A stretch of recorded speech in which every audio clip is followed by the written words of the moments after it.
said, baby, baby, please, baby, baby, baby, please. I'm begging and I'm pleading and I'm down on my knees. See you driving round town with the girl I love, and I'm like, forget you. Bright lights never been silly. I'm a freak, so excited.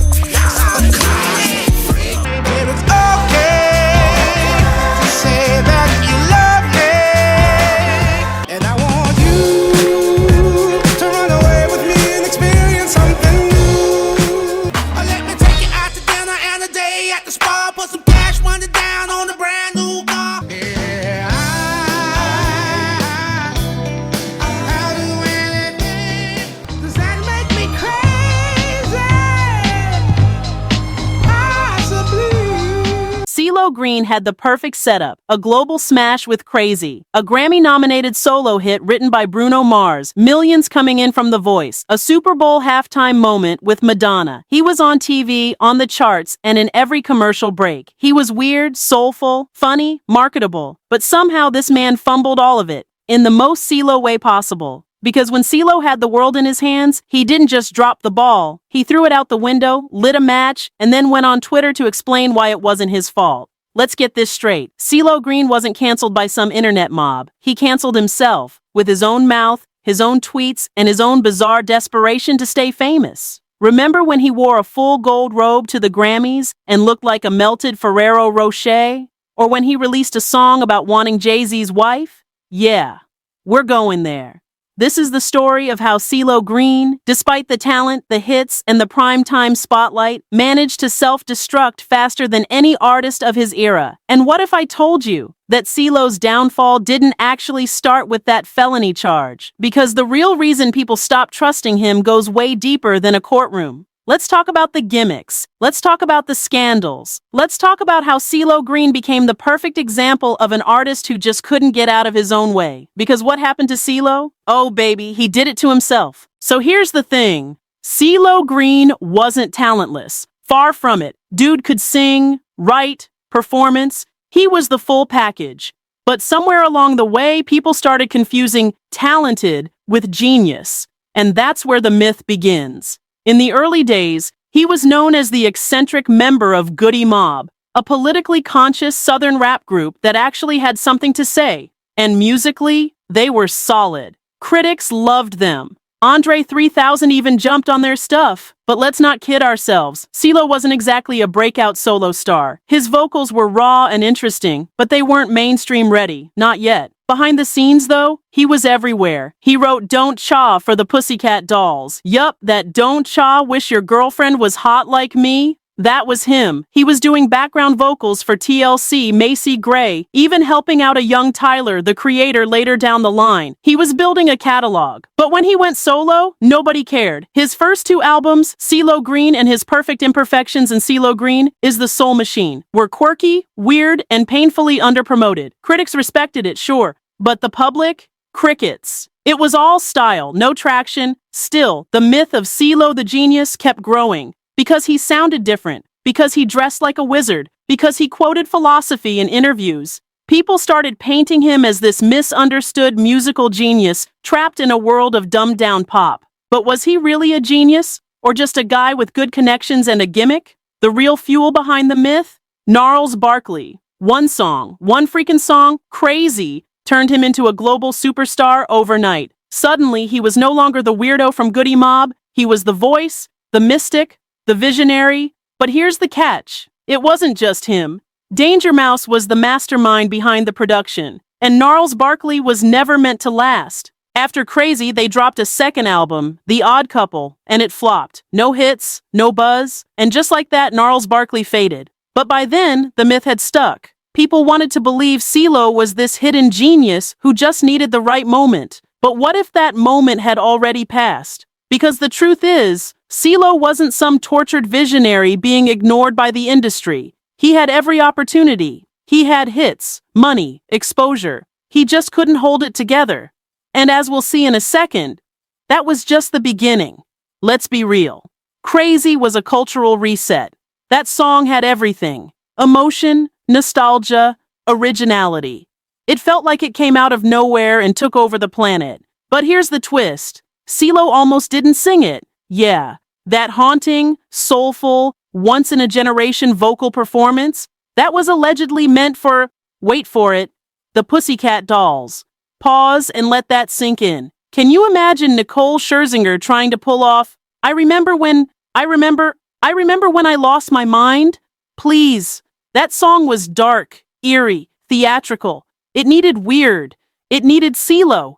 And when it finally dropped in 2006, it didn't just hit, it exploded. Crazy became the first song to ever hit #1, one in the UK purely off of digital downloads. It dominated US radio, soundtracked every breakup montage, and got CeeLo compared to Marvin Gaye and Curtis Mayfield in the same breath. People were calling him timeless, iconic, untouchable. But behind the scenes, Gnarls Barkley was never built to last. CeeLo and Danger Mouse originally planned for it to be a one-album side project, just a little artsy experiment between two industry insiders. But when Crazy popped off, they tried to ride the wave. They rushed out a second album, The Odd Couple, in 2008, and it barely made a ripple. There were no hits, no follow-up Crazy, no global takeover, just some polite critical claps and a whole lot of silence. And here's where things start to crack. Instead of doubling down on substance, CeeLo leaned into spectacle. He started showing up to red carpets in costumes,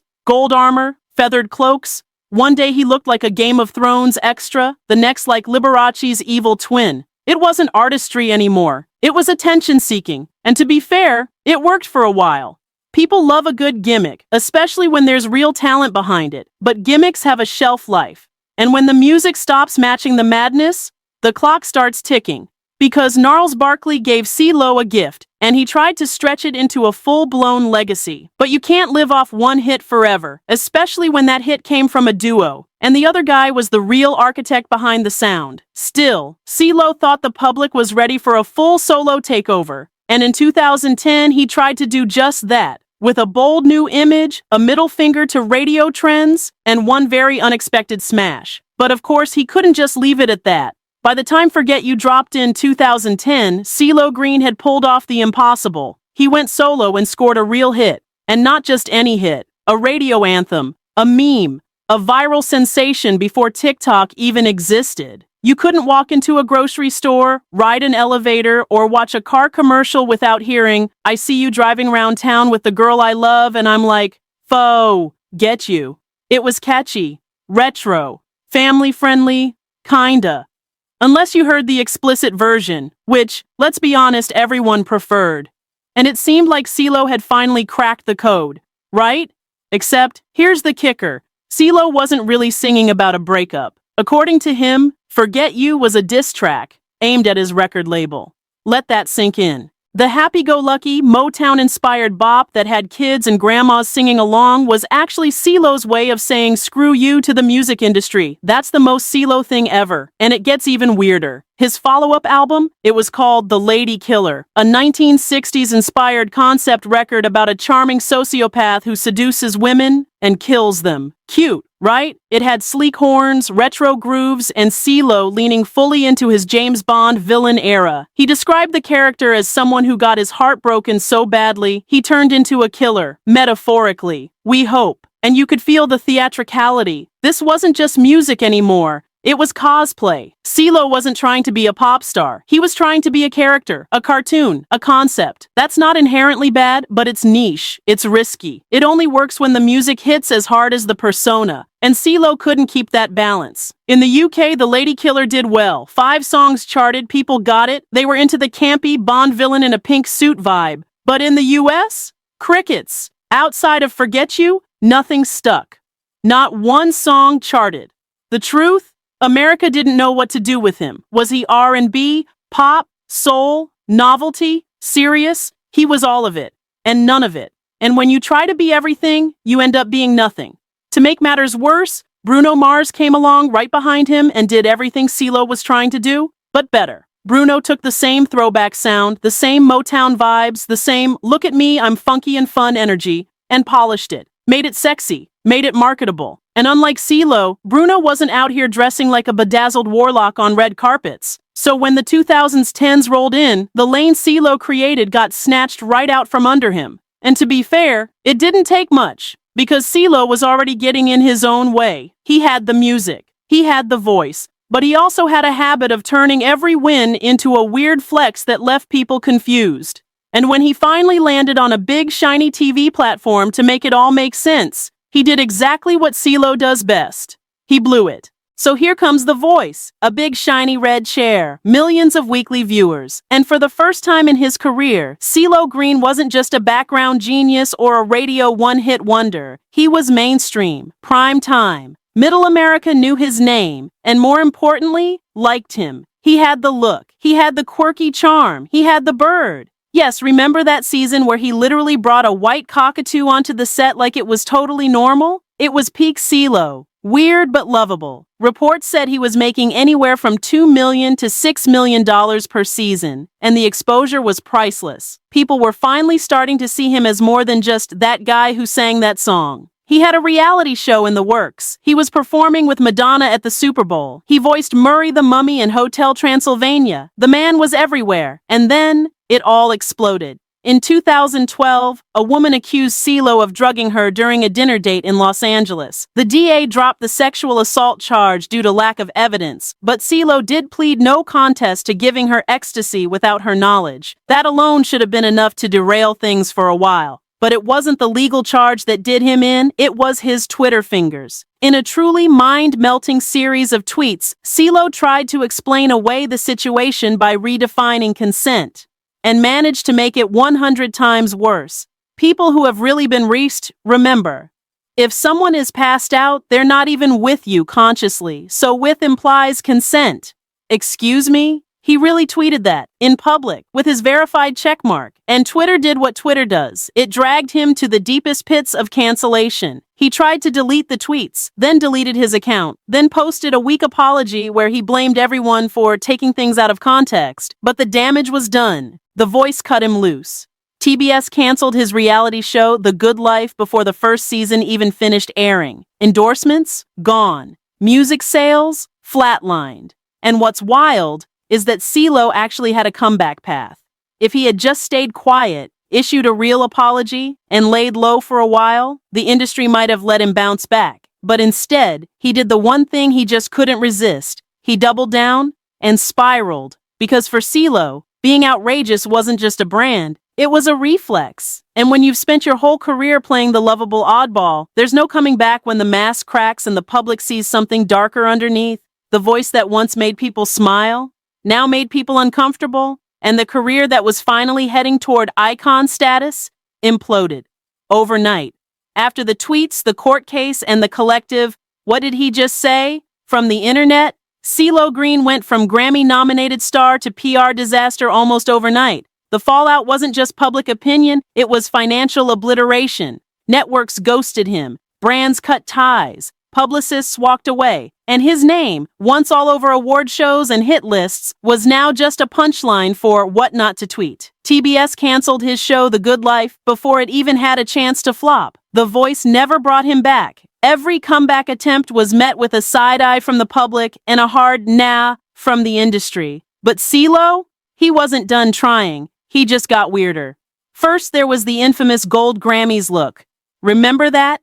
He showed up in a full metallic outfit, covered in face paint, looking like a rejected Marvel villain. The internet roasted him for weeks, called him everything from a Ferrero Rocher rapper to C-3PO's problematic cousin. Then there was the fake phone explosion. Yes, he faked a phone exploding in his hand as a viral promo stunt for a music video, and let it spread like it was real. It made international news before he admitted it was just performance art. People weren't amused, they were annoyed, at best. But the most desperate move? That weird, wildly inappropriate track called Jay-Z's Girl? A whole song about fantasizing over Beyoncé, while she's very much married to one of the most powerful men in the industry. Like, how tone-deaf can you be? At this point, it was clear. CeeLo wasn't evolving. He was unraveling. Instead of rebuilding trust, he was clout-chasing with stunts, costumes, and controversy. Instead of repairing his image, he leaned into the chaos. and the chaos ate him alive. In 2015, he dropped Heart Blanche, an album nobody remembers, and frankly, nobody listened to. Reviews were lukewarm at best, and sales were embarrassing. Then in 2020, he tried again. Releasing CeeLo Green is Thomas Callaway, a more soulful, introspective project meant to reset his brand. The problem? No one cared. The damage was already done. He had become a cautionary tale. Where are they now? A walking example of how fast you can go from industry darling to industry liability. And through it all, he never really took full responsibility. He never made a real public reckoning, never sat down and explained. He just kept pivoting, from gimmick to gimmick, hoping one of them would stick. But the audience had already moved on. And CeeLo? He was stuck playing dress up in an empty room. By now, it's not just about one scandal, one album flop, or one cringy Grammys outfit. It's about credibility. And CeeLo Green doesn't have any left. Because here's the thing. Even before the allegations, the tweets, and the desperate PR stunts, CeeLo was already hard to trust. Not because he wasn't talented. That was never in question. But because he never picked a lane, he never stayed consistent, and everything about his image screamed performance. Was he a soul singer, a rapper, a Motown throwback, a Vegas act, a spiritual philosopher in a satin robe, a cartoon villain? He tried to be everything, and ended up being nothing people could relate to. And when the scandals hit, that fog of confusion made things worse. People didn't know who he really was, so when he started making disturbing comments about consent and dodging accountability, fans had no foundation to fall back on. There was no "that's not like him" moment. It was more like, yeah, this tracks. And the industry? They felt the same way. This wasn't a Chris Brown situation where someone still had a huge fan base willing to fight for them. This wasn't a Kanye West level implosion where controversy actually helped fuel interest. This was a niche artist with mainstream ambition and a trail of red flags. Even when he tried to pivot back to being the musical genius, people weren't buying it. His later albums didn't land. His live performances didn't trend, and his reputation still stuck in that uncomfortable middle ground. Too controversial to root for, too irrelevant to cancel twice. But maybe the biggest reason nobody trusts CeeLo anymore is because he never owned it. He never gave a real apology, never made a meaningful comeback attempt grounded in truth or growth. He just kept spinning into gimmicks, viral stunts, and chaotic interviews, hoping we'd forget. But we didn't. Because in the age of receipts and screen recordings, the internet doesn't forget. And CeeLo Green's downfall wasn't just loud, it was documented. Tweet by tweet, outfit by outfit, mistake by mistake. He went from being that soulful guy with the weird voice to, oh yeah, didn't he say that crazy thing about women and consent? And once that becomes your legacy, there's no Grammy, gold robe, or fake explosion that can save you. Here's the frustrating part. CeeLo Green actually had the goods. Vocally, one of the most unique voices in the game. Lyrically, witty, soulful, and smart when he wanted to be. Stylistically, bold enough to stand out in an era of safe, overproduced pop. He could have been this generation's Curtis Mayfield or Al Green, someone who fused old-school soul with modern edge. He had the musicality, the vision, the platform. But what he didn't have was the discipline, or the self-awareness, or the basic human decency to read the room and shut up when it mattered, because talent can take you to the top, but character is what keeps you there. Instead, CeeLo became addicted to the wrong kind of spotlight. Not the respected artist spotlight. The, what is he wearing now? And wait, did he just say that? Kind of spotlight. He stopped letting the music speak and started doing everything but music. And when his antics finally crossed the line into dangerous and disgusting, the industry didn't protect him. The fans didn't rally behind him. Because by that point, he wasn't a misunderstood genius anymore. He was a liability with a laundry list of self-inflicted L's. Let's be honest. Had he just focused on the art, CeeLo might still be relevant today. He could have carved out a lane alongside legends. He could have mentored young soul artists. He could have stayed on The Voice, collected a check, and coasted into legacy status. But instead, he chose chaos. And chaos doesn't pay royalties. Now, in 2025, what is CeeLo even doing? He quietly released an album in 2020. CeeLo Green is Thomas Callaway. And despite solid production and a stripped-down soul vibe, it came and went without a whisper. No charting singles, no buzz, no comeback. The man who once soundtracked the world with Crazy and Forget You can't even get a trending hashtag now. He pops up here and there. A nostalgia tour, an Instagram post, the occasional festival lineup buried in the fine print.